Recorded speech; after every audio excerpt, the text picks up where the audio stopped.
Shalom, shalom semuanya yang ada di Zoom maupun yang ada di YouTube. Ya, hari ini tema kita tentang kerubim. Dulu sekali kita pernah membahas sedikit ya tentang kerubim ini.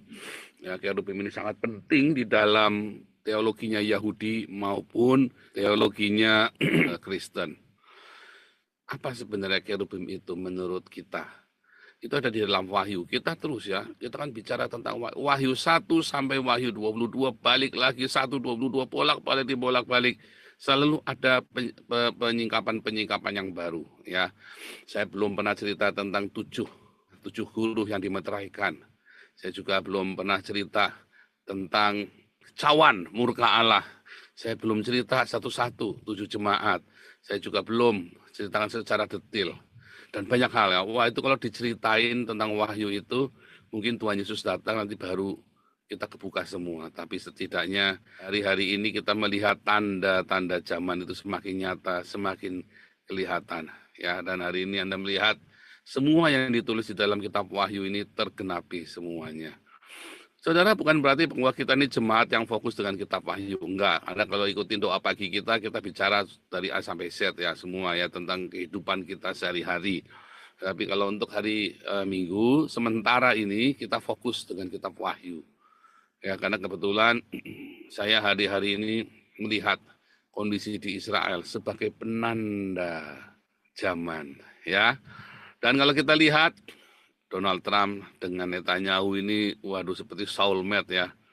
Kemarin kita sudah cerita bagaimana keturunan perempuan yang lain. Donald Trump dan Benjamin Netanyahu adalah dua sejoli. Satu dari evangelikal, satu dari Hasidik ya. Netanyahu itu produk Hasidik. Donald Trump juga produk dari evangelikal. Ya. Judaisme dan kekristenan itu dari zaman ke zaman itu bisa sama ya. Polanya itu bisa sama, zamannya bisa sama. Pengaruh zaman dan atau mereka mempengaruhi zaman sampai akhir ketemunya di Hasidik Mumun dan Evangelikal, lalu ketemunya hari ini ya dengan berdirinya negara itu puncak pewahyuan Yudaisme dan puncak pewahyuan di dalam kekristenan. Yaitu apa? Gerakan Evangelikal dan Hasidik Movement yang akhirnya menghasilkan Zionisme, berdirinya negara Israel. Ya. Donald Trump dan Netanyahu ini melawan New World Order. Ya. Islam itu New World Order ya. Karena Islam ini kan sebuah New World Order. Dia akan mengubah hari dan waktu, ya kan? Islam ini kan mengubah hari dan waktu kan. Itulah New World Order. Ya. Saya akan cerita ya update perkembangan politik dunia. Bagaimana hari ini ya Donald Trump dengan Netanyahu itu akhirnya membuat kesepakatan damai untuk Timur Tengah. Kalau Hamas tidak mau sepakat, maka Amerika sendiri akan turun tangan gebuk. Nah, di dalam kesepakatan damai itu, Prabowo terlibat di dalamnya. Kemarin, pembukaan KTT ASEAN, wah Donald Trump itu puji-puji si Prabowo ya. Jadi Prabowo itu ada di dalam konspirasi Netanyahu dan Donald Trump. Anda boleh percaya, boleh enggak ya.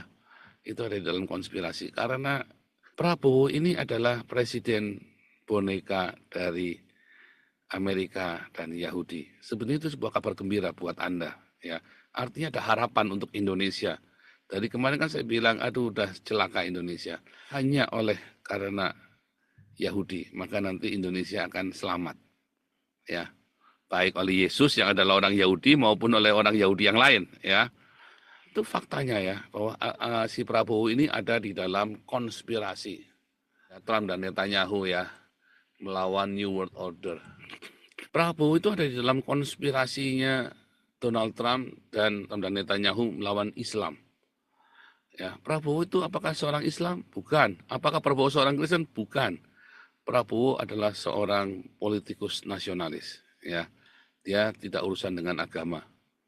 Makanya dia mudah terjebak di dalam konspirasi itu. Cuman Prabowo tidak berani. Di saat ini masih menunggu momentum. Itulah sebabnya waktu itu saya berkata kepada kalian, ayo pilih Prabowo.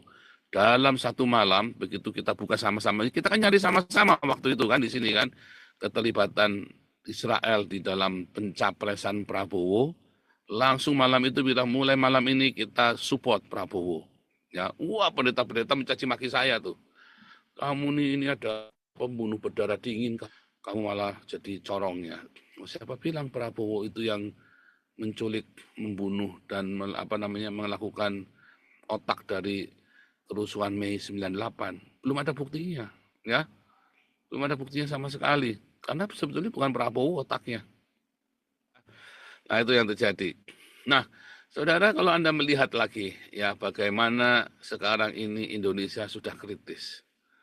Nah, Prabowo ini sekarang ini ya pokoknya hanya tinggal tunggu. Sekarang dia sudah dapat kursi atas dukungan Amerika dan dukungan dari Israel. Coba Anda lihat ya, Presiden Indonesia mana yang begitu dekat dengan Amerika? Baru Prabowo, saudara ya. Soeharto sempat, tapi kemudian Soeharto berkhianat kan. Tapi Prabowo ini benar-benar ya, benar-benar Prabowo ini sangat di hatinya Donald Trump. Bolak-balik ya, ini sudah kali keberapa nih Prabowo dipuji-puji, udah keempat kalinya ya. Ya kan? Itu sebuah adalah bahasa metakomunikasi. Itulah sebabnya kita terus doakan ya supaya Prabowo punya keberanian, jangan terlambat untuk segera mewujudkan ya hubungan dengan Israel. Itu satu-satunya bisa selamatkan Indonesia. Ya, kalau enggak bubar. Indonesia pasti bubar. Ya, saya sudah bilang berkali-kali ya, tapi kalau ini buka dengan Israel, wah kalian bersyukurlah. Tiba-tiba Indonesia bisa jadi negara kaya banget tuh. Ya. Saudara, hari ini kita belajar tentang kerub ya, yang ada di dalam Wahyu 4, di dalam Yeskel, Wahyu 4 dan di dalam Yeskel 1 dan Yeskel 10. Kerub ya, hari ini kita belajar tentang kerub yang ada di dalam Wahyu 4 ya. Tetapi kita mulai dari Yeskel 1 dan 10 ya. Apa bedanya? Yang tadi kan kita nggak sempat bahas Yeskel 10, nanti kepanjangan ya. Ini sebenarnya perjalanan yang panjang. Hari ini kita belajar kerub ya. Tapi sebenarnya kenapa saya mau ngejar ini? Ini kita lagi cerita tentang ini ya, tentang konspirasi Trump Netanyahu melawan New World Order. Kerub ini adalah sebuah kendaraan chariot. Ya, kalau dalam Kabalah, kerub ini adalah chariot, kendaraan ilahi. Yang disebut the divine chariot. Sebetulnya ini muncul lagi waktu Elia naik ke surga. Bapakku, kereta Israel ya, dengan kereta Israel, kereta yang berapi ya, yang ngambil Elia itu ya. Lalu jubahnya Elia jatuh dan Elisa menerima dua kuasa Elia itu tadi ya, dua porsi urapan dari Elia, urapan anointing ya. Kerub ini kita ceritain di Yeskel 1 dulu ya. Ada 4 wajah, punya dan 4 sayap, gerakannya cepat seperti kilat, ada roda-roda di bawahnya ya. Tetapi di dalam Yeskel 1 tidak disebut dengan kata kerub. Kata kerub ini baru ada nanti di Yeskel 10. Nah, ini disebut dengan sebuah hayot. Ya, hayot itu sebuah makhluk hidup. Ada hayot, ya, ada hayot. Nah, itu ya.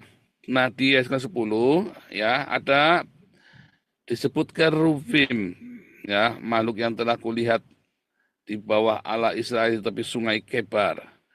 Ya, dan aku tahu bahwa mereka adalah kerubim. Di Yeskel 1 belum, ya, belum menyebut kerubim. Kemudian Yeskel melihat lagi penglihatan, oh itu kerubim. Ada ayat-ayat lain ya yang secara eksplisit menyebut kerub ya, yaitu Kejadian 3, yaitu kerub yang menjaga jalan ke pohon kehidupan ya. Adam dan Hawa itu keluar dari Taman Eden ke arah timur. Lalu di situ di perbatasan itu ada kerub yang menjaga dengan pedang, kerubim yang menjaga dengan pedang yang menyambar-nyambar. Ya, lalu di dalam kitab Keluaran ada 2 kerubim di atas tabut perjanjian.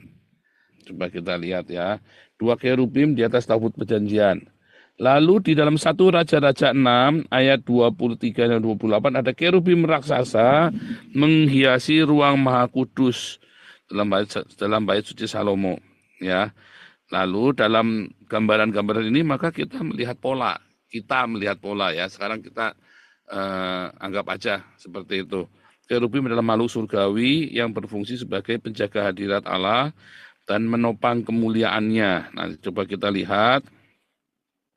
Dulu kita pernah belajar di ini ya tentang short brief Israel ya. Short brief Israel. Nah, ini ya, short brief Israel. Ini adalah yang di Bait Suci Salomo nih ya tadi ya. Yang di Bait Suci Salomo dalam satu raja-raja. Ya, ada kerub. Kerub yang dua itu ya, yang dua kanan kiri besar itu ya, itu yang di Bait Suci Salomo. Lalu ada yang di dalam tabut perjanjian itu yang di tengah. Ya. Ini kan yang di Salomo, Bait Suci Salomo. Ini adalah yang punyanya Musa. Ya. Adam melihat kerubim. Ya, di perbatasan kerubim ya Adam ya di Kejadian 3 antara Taman Eden dengan dunia ya, sehingga Adam nggak bisa lagi masuk ke Taman Eden untuk mengambil buah kehidupan karena ada kerub yang menyala-nyala dengan pedang yang menyala-nyala, kerubim ya. Lalu Musa di dalam ruangan maha suci ada kerubim, dua kerubim. Selalu sepasang ya, ceritanya selalu sepasang. Lalu Salomo membangun kerub, ya, dua kerub di dalam bait Salomo besar-besar, ya. Nah, ya, dindingnya di ruangan suci juga ada ini ya, grafir kerub. Nah ini ya, kalau lihat sepertinya seperti ini. Dalamnya bait suci Salomo kurang lebih replikanya seperti ini. Ini contoh. Terus kita kembali ya ke kerubim. Nah, kita lihat. Lihat ya. Yeskel 1, Yeskel 2 dan Wahyu 4. Ini dalam Yeskel 1, Yeskel 10, ini yang dalam Wahyu 4. Dalam Yeskel 1 itu ada 4 makhluk hidup, disebutkan hayat. Dalam Yeskel 10 disebutkan ada 4 kerubim. Dalam Wahyu 4 disebut ada 4 makhluk hidup, sama ya, atau yang disebut dengan soa. Makhluk hidup atau soa, kerubim. Lalu jumlah wajah per makhluk ada 4 wajah. Wajah singa, lembu, raja wali. Ini juga sama, wajah manusia, singa, lembu, raja wali. Tapi di dalam Wahyu 4, ini juga tulisan manusia, singa, lembu, raja wali. Ada 4 kerubim, 4 makhluk hidup. Terus ada 4 sayap. 4 sayap. Nah, di Wahyu 4 ada 6 sayap. Ya. Kalau dalam Yeskel sayapnya 4. Tapi kalau di dalam Wahyu 4 sayapnya 6. Sama dengan serafim. Nah, nanti minggu depan kita belajar tentang serafim ya. Dulu pernah belajar ya, tapi kita nggak detail. Nanti kita melanjutkan ya. Ada kerubim, ada serafim. Lalu geraknya bergerak lurus tanpa berbalik cepat seperti kilat, sama. Tetapi dalam Wahyu penuh dengan pujian siang dan malam. Ya. Penampilan umumnya seperti manusia, ya. Seperti sama ya, semuanya penuh mata, tapi yang di ini penuh mata. Ya, penuh mata depan dan belakang sama seperti serafim juga ya. Sama seperti serafim. Jadi yang di dalam Yeskel ini membedakan kerub dengan serafim, tetapi dalam Wahyu 4, kerub itulah serafim. Ya, dalam Wahyu 4, kerub itu ya serafim itu. Nah, kalau saya coba membuat AI-nya ya, nggak ada yang bisa bangun bagus ya. Kurang lebih ada rodanya di situ ya, tapi nggak seperti ini. Lihat ya, dan di tengah makhluk itu juga menyerupai 4 makhluk hidup, dan beginilah kelihatannya, mereka menyerupai manusia, tetapi ada 4 ya, 4 hayat ya, menyerupai manusia, masing-masing mempunyai 4 muka, masing-masing ada pula 4 sayap, kaki mereka lurus, dan telapak kaki mereka seperti kuku anak lembu. Ya, seperti kuku anak lembu. Terus, Ada lagi yang mengilustrasikan seperti ini ya, kurang lebih ya. Atau dengan kepala seperti ini ya. Tapi nanti kakinya tetap ini ya, seperti anak lembu. Tapi dia nanti menggunakan roda ini ya, dia naik di atas roda. Nah, ada lagi yang ilustrasinya beda lagi. Nah, kita sekarang mau bahas satu-satu ya, saudara ya. Di dalam Yeskel ada namanya kerubim. Ya, di dalam Yesaya ada namanya serafim.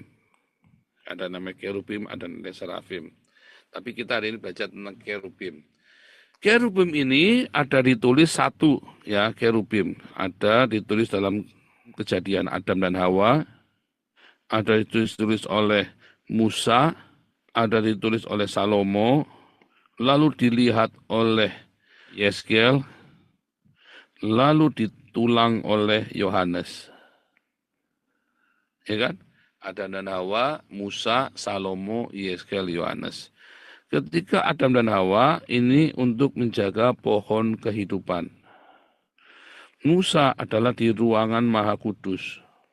Salomo adalah di ruangan Maha Kudus sama ya. Yeskel tiba-tiba turun Sungai Kebar. Tiba-tiba turun di Sungai Kebar. Lah Yohanes ada di sorga. Ya penglihatannya tadi kan. Coba kita buka tadi. Ini ya tadi ya. Ini kan tadi ya. Ada 4 yang di Yeskel 1, Yeskel 10, Yeskel 4.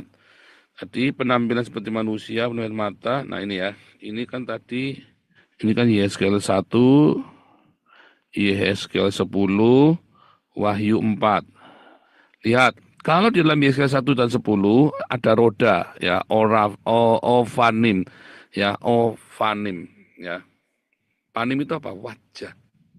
Ya. Dari kata dasarnya kan semua dari kata wajah. Di dalam Yeskel 1 ayat 15 ya.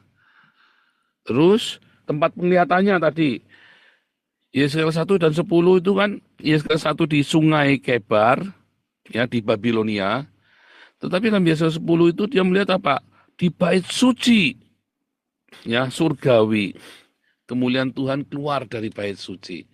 Nah, Yohanes juga melihat dari mana tahta surga.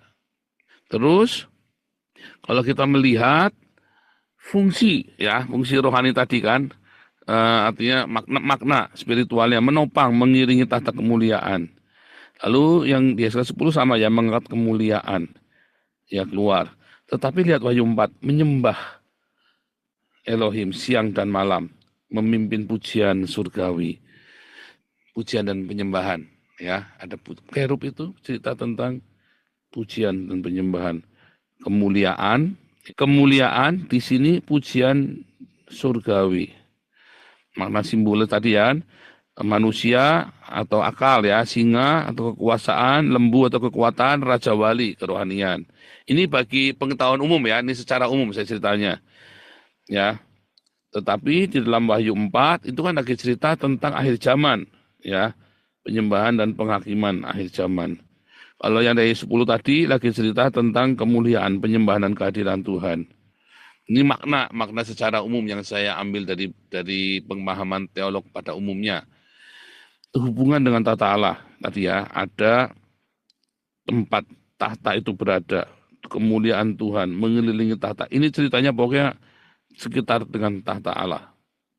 Nah, saudara kalau kita melihat ada kepala, ada muka manusia, ada muka singa, ada muka raja wali. Tiga-tiganya sama. Tetapi nanti ada satu, bermuka kerubim. Ya, coba kita lihat di dalam Wahyu ya, dalam Wahyu 4 tadi. Mukanya muka kerub, Wahyu 4. Makhluk pertama seperti singa, makhluk kedua seperti lembu, makhluk ketiga muka manusia, makhluk keempat sama seperti burung nasar yang terbang. Ya, terus kita buka, Yeskel 10. 4 muka, muka kerub, muka manusia, muka singa, muka raja wali. Coba lihat, yang tidak ada apa? Muka lembu, ya kan? Dalam Yeskel 10 ini yang nggak ada dalam muka lembu. Muka kerub itu muka lembu. Lalu kita ingat,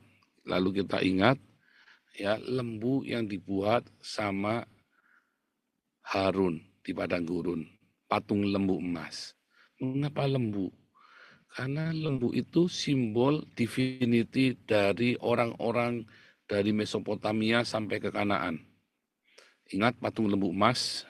Yerobeam juga pernah membangun patung lembu emas ini ya. Patung lembu emas ini ya. Yang dibangun sama Musa ini ya. Ceritanya ini penyembahan berhala itu ya. Dituang yang perhiasan-perhiasan di padang gurun Sinai itu. Lalu mereka membuat lembu emas. Lalu Harun berkata, inilah Elohim katanya ya kan. Coba kita buka di dalam Keluaran ya. Anak lembu emas ya, Keluaran 32. Ya kan, lihat ini ya. Diterimanilah pada mereka bentuk pahat dibuatnya anak lembu tuangan. Berkatalah mereka, hai Israel, inilah Allahmu yang menuntun engkau keluar dari Mesir. Lembu emas. Jadi lembu emas ini dianggap sebagai Yehova, mewakili, merepresentasikan Yehova. Lalu mereka sujud dengan Yehova buatan tadi. Tapi lucunya, lembu emas ini kemudian dibikin lagi sama Salomo di dalam bait suci Salomo kan. Anda melihat ada ketidakkonsistenan di situ.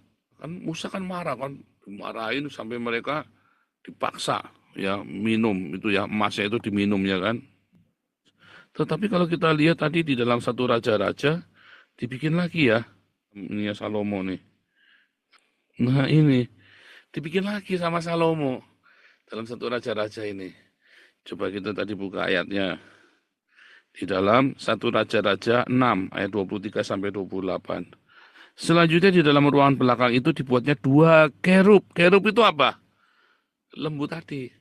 Dari kayu minyak. Masing-masing 10 hasta tingginya. Sayap yang satu dari kerub itu 5 hasta. 5 hasta panjangnya dan sayap yang lain 5 hasta sehingga ujung sayap yang satu sampai ujung sayap yang lain 10 hasta panjangnya. Juga kerub yang kedua, ada dua kerub ya. 10 hasta panjangnya dan kedua kerub itu sama dan sama ukuran, sama potongan badannya. Tinggi kerub yang satu 10 hasta. Demikian juga kerub yang kedua. Maka ditaruhnyalah kerub-kerub itu di tengah ruang yang di sebelah dalam sekali.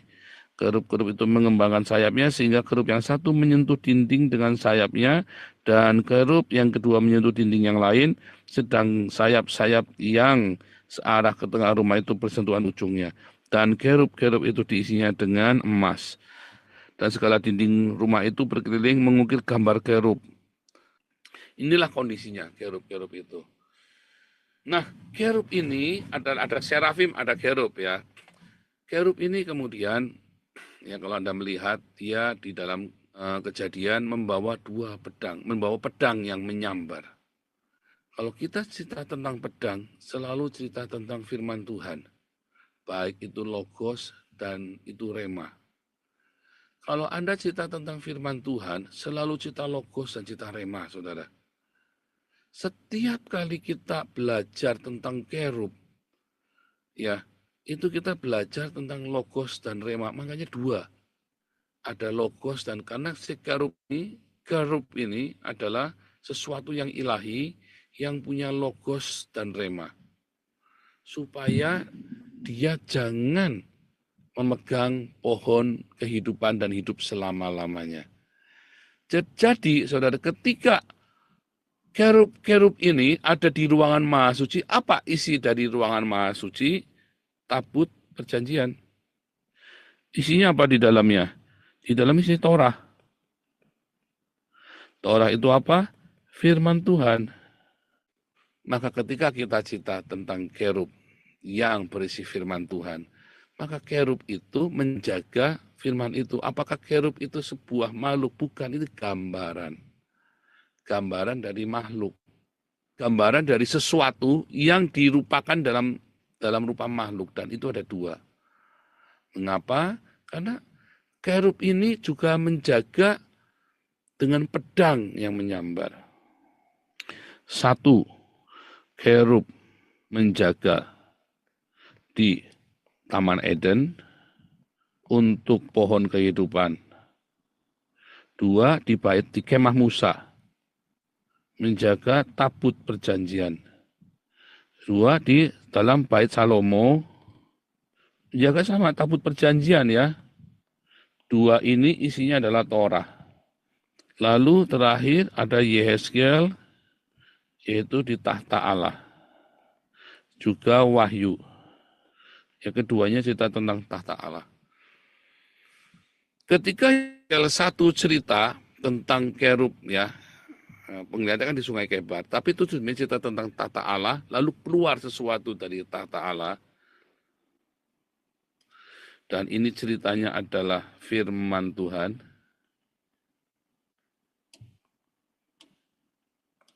Ya kan, dengan pedang yang menyambar. Dengan pedang ya. Tapi yang di sini adalah dengan roda. Kata roda berasal dari kata opanim ya, atau fana. Kata dasar yang sama dengan wajah. Kata dasar yang sama dengan wajah atau hadirat. Jadi roda ini kata dasarnya sama dengan panim, sama dengan hadirat Tuhan. Panel eleha, hadirat Tuhan, sama dengan hadirat Tuhan. Di sini ada pedang, yaitu pedang logos dan rema. Ada di mana? Pedang ini ditulis dua kali kata pedang ya. Ada di dalam Efesus 6 dan Ibrani 4. Efesus 6 cerita tentang rema, pedang roh. Ibrani 4 cerita tentang logos, seperti pedang. Yang di dalam Yehezkiel, ya ceritanya tentang panim, roda-roda, hadirat. Kerub itu numpang di hadir Allah di situ. Itulah yang roda-roda, itulah yang sering kita sebut dengan awan kemuliaan. Nah pertanyaannya, kalau gitu kerub ini apa sebenarnya? Siapa yang punya pedang roh dan pedang logos? Hanya Tuhan Yesus. Karena Tuhan Yesus berkata, perkataanku rema. Kenakanlah pedang. Dan Yesus berkata, logos. Berbahagialah orang yang melakukan logosku. Ia seperti membangun di atas batu karang. Yang punya logos dan rema dan mengklaim perkataanku logos dan rema itu adalah Yesus.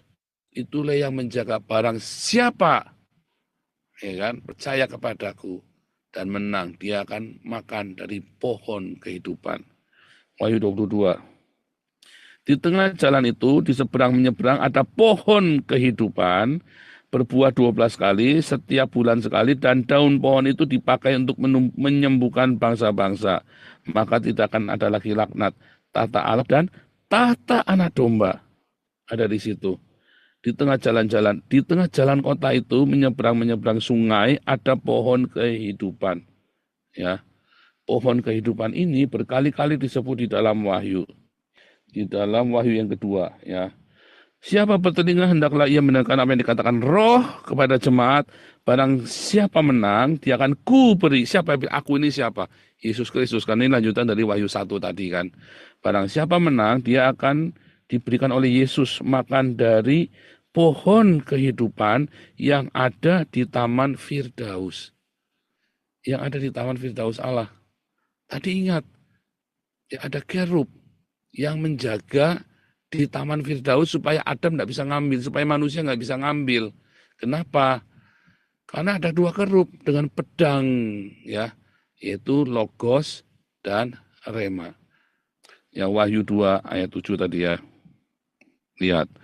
Maka kerub ini tadi menjaga Taman Eden. Kerub ini dua, ya.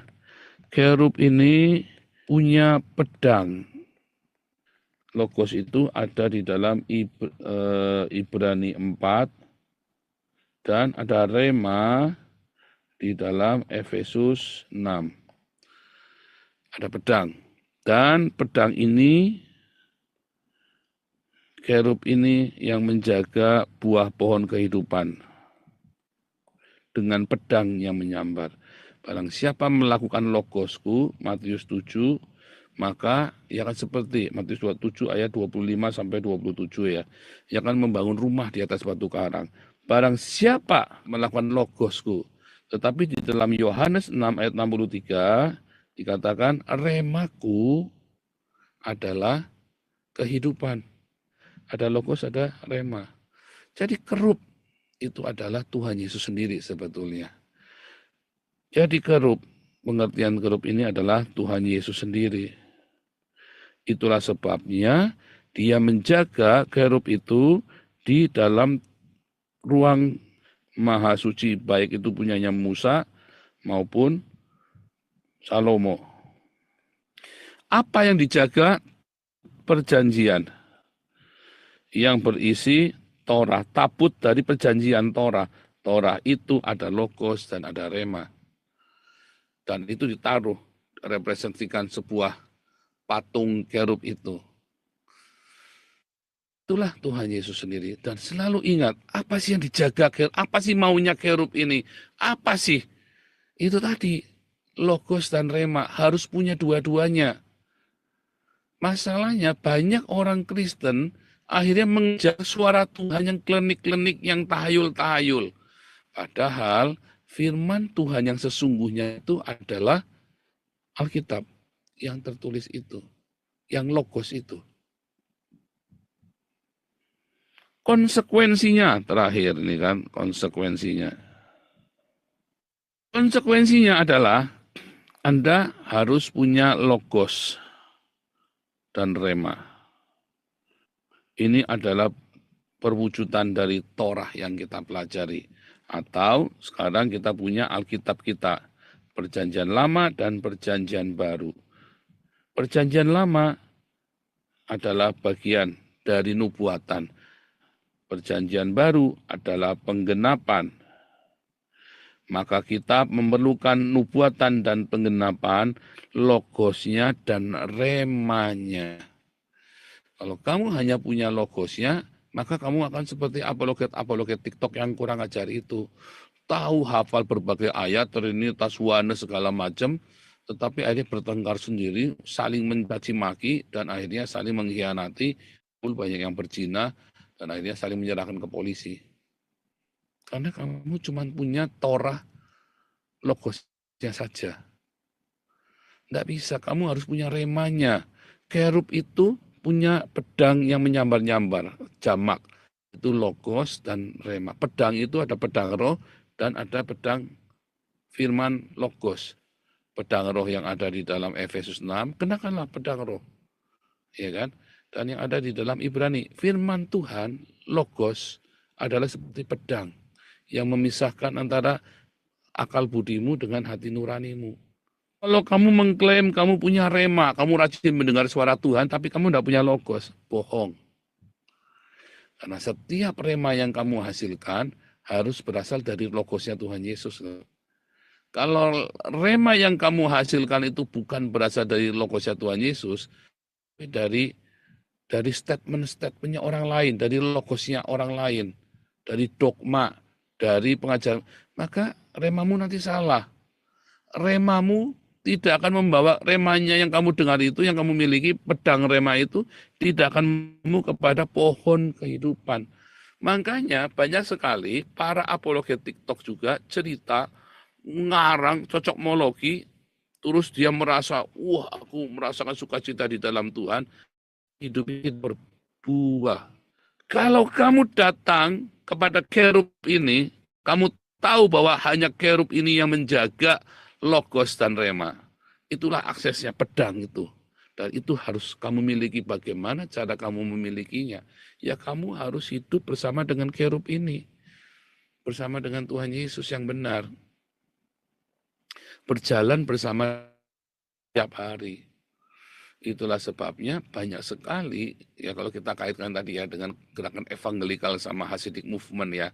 Waktu lalu kita belajar Donald Trump dan Netanyahu, itu kan mewakili Hasidic movement dengan evangelikal, ya kan?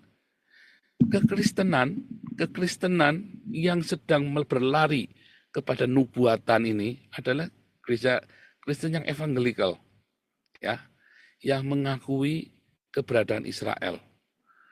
Pengajar dengan gerakan Hasidic movement ini. Ya, Hasidic movement ini juga cerita tentang kerub, seperti saya cerita kepada kalian ya. Ini yang saya ceritakan ini juga ngambil dari ini ya, dari Haifa ya.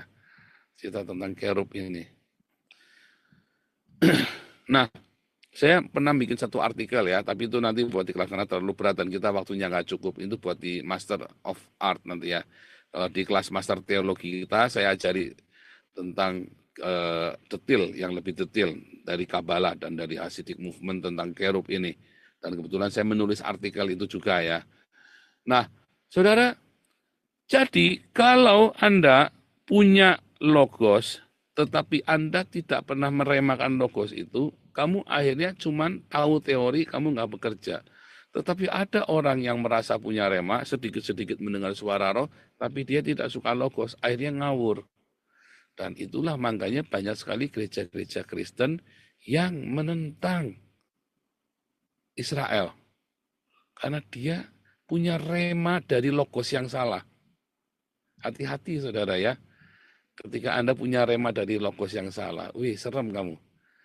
Makanya kamu harus datang kepada Tuhan Yesus yang benar. Betul Bu Linda, remanya ikut-ikut. Latah. Remanya kamu latah. Paham latah? Ya kan, wah kamu ikut hingar-bingar ya. Gereja nih, pilih Pantofel lagi heboh. Kamu ikut-ikutan, tanpa kamu nggak ngerti. Oh ya jemaatnya Mel Atok dibaptis, jemaatnya Esra Suruh dibaptis. Ngapain dibaptis ulang? Ya, saya pernah satu ketemu di sini ya, Asilum ya, jemaatnya Mawar Saron. Dia dipaksa dibaptis ulang. Ngapain kamu dibaptis? Nggak, aku dipaksa kok, aku enggak mau, aku udah dipaksa karena udah rombongan rame-rame hari itu, saya sudah sampai tempat parkir, dikejar, ditarik. Lah daripada ribut lah saya dibaptis. Ya. Nah itu ya. Jadi konsekuensinya ya, kamu tuh harus apa? Harus baca firman Tuhan tiap hari. Kamu tidak cukup kata Pak Pendeta, kamu baca sendiri. Saudara, kalau dalam apologetika ya, saya kan kuliah di Haifa. Dosen-dosen saya suka mengkaitkan dengan dogma dari gereja. Saya pernah mengkritik ya, dosen saya waktu itu kesel ya, saya tanya, Prof, kenapa kamu ngambilnya Justin Martir? Kenapa kamu ngambilnya dari Athanasius? Sedangkan Athanasius saja nggak bisa bahasa Ibrani. Tidak semua gereja mengakui Athanasius loh, Prof. Saya bilang begitu kan. Dia kesel ya, karena ya itulah Kristen yang kami ketahui. Jadi yang dikritik oleh Yudaisme itu, oleh para rabi-rabi ini bukan perjanjian baru loh saudara. Tidak ada satupun rabi yang mengkritik perjanjian baru loh. Belum pernah ada. Kalau ada orang gila saudara ya, ini rabi ini ngawur. Tapi saya belum pernah baca. Rabi-rabi Yahudi ini yang dia kritik adalah doktrin yang dihasilkan di dalam menafsir perjanjian baru. Maka hari ini kita belajar, ternyata rema yang dimiliki oleh gereja itu seringkali tidak berasal dari logos di perjanjian baru.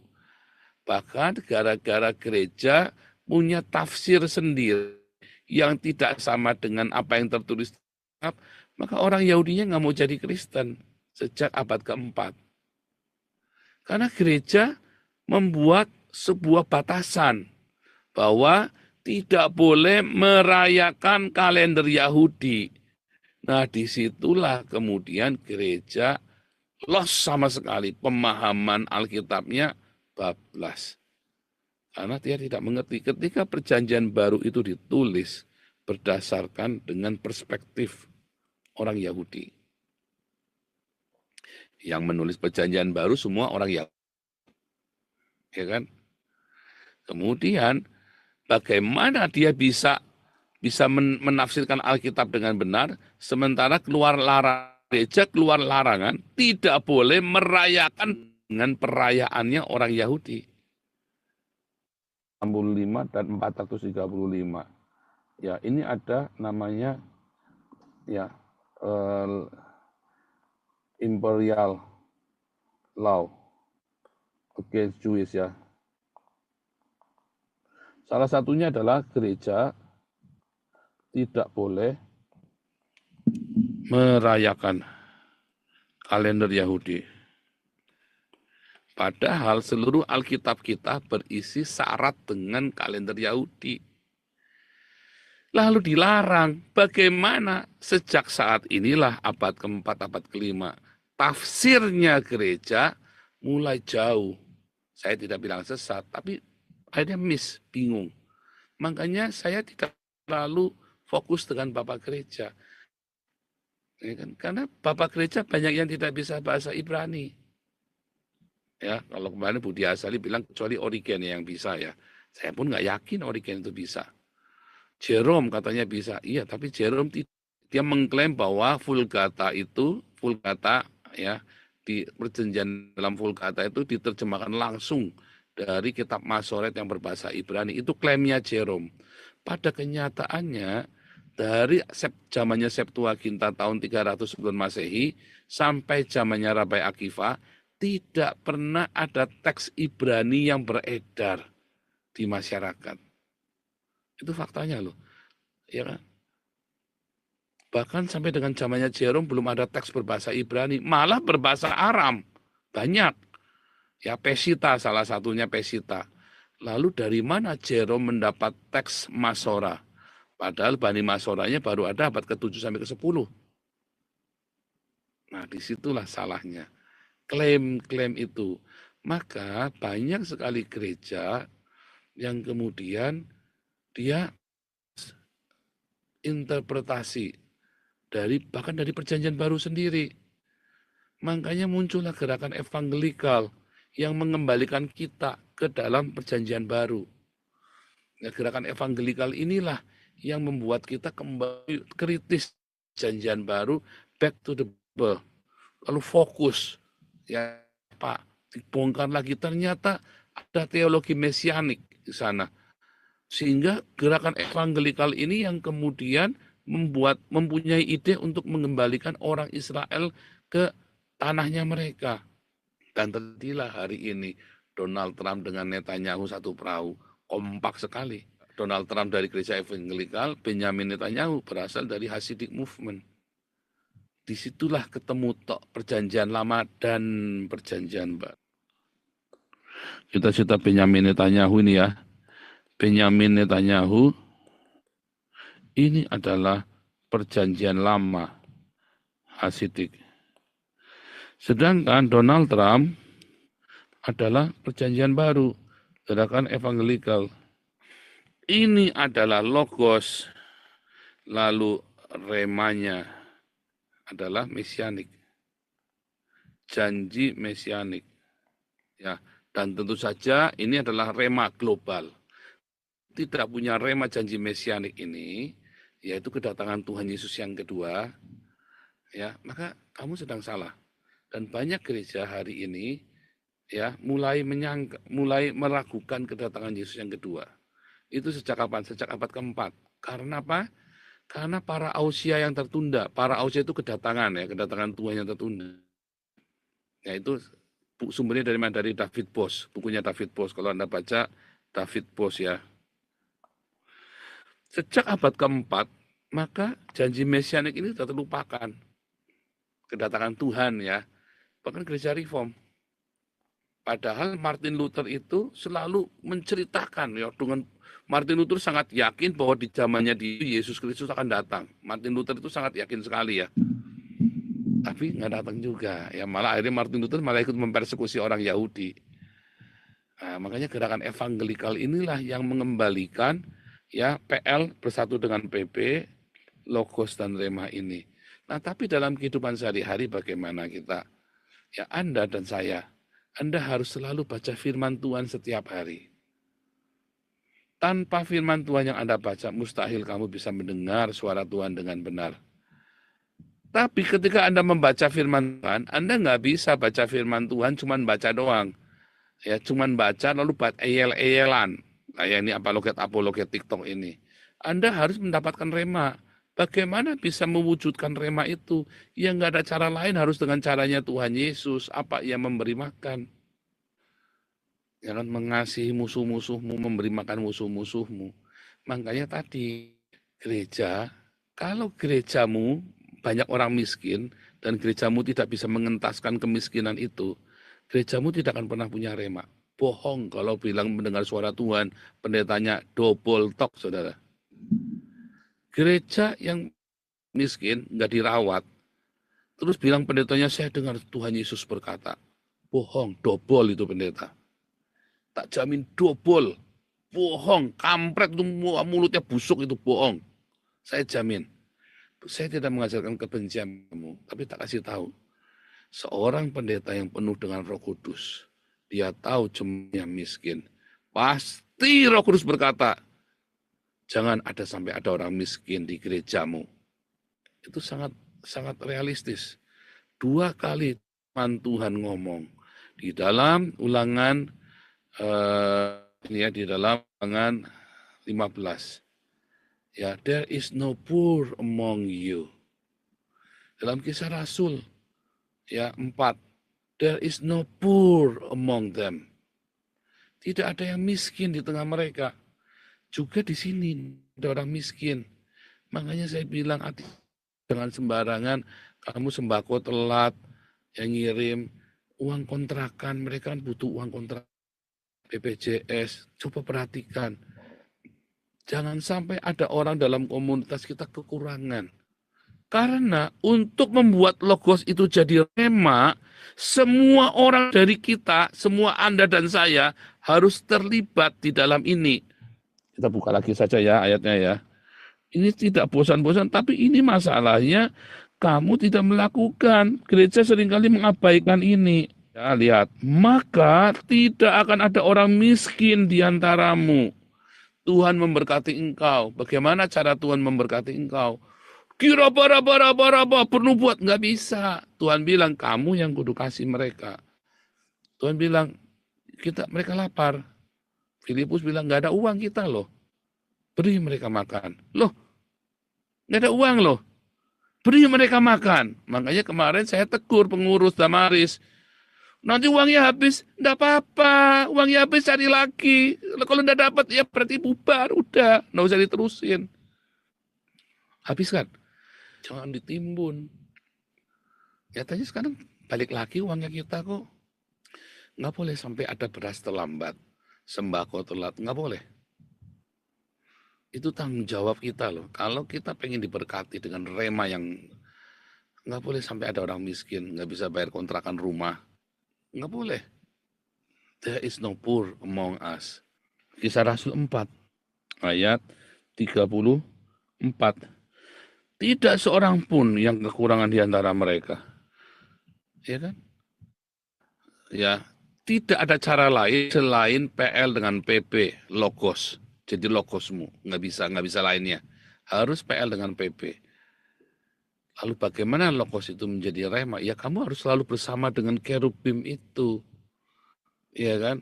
Harus ada dengan hadirat Tuhan tadi panim, roda. Dan pujian penyembahan itu adalah wajah hadirat Allah kan. Pujian, makanya kan tadi bersukacitalah. Tadi ya si siapa Budu nanti tadi kita belajar ya sama Budu nanti. Harus bersukacita. Nggak bisa kamu hidup dengan keluhan. Karena dalam keluhanmu itu hadirat Allah. Tapi dalam sukacitamu itu ada perlindungan dari sorga.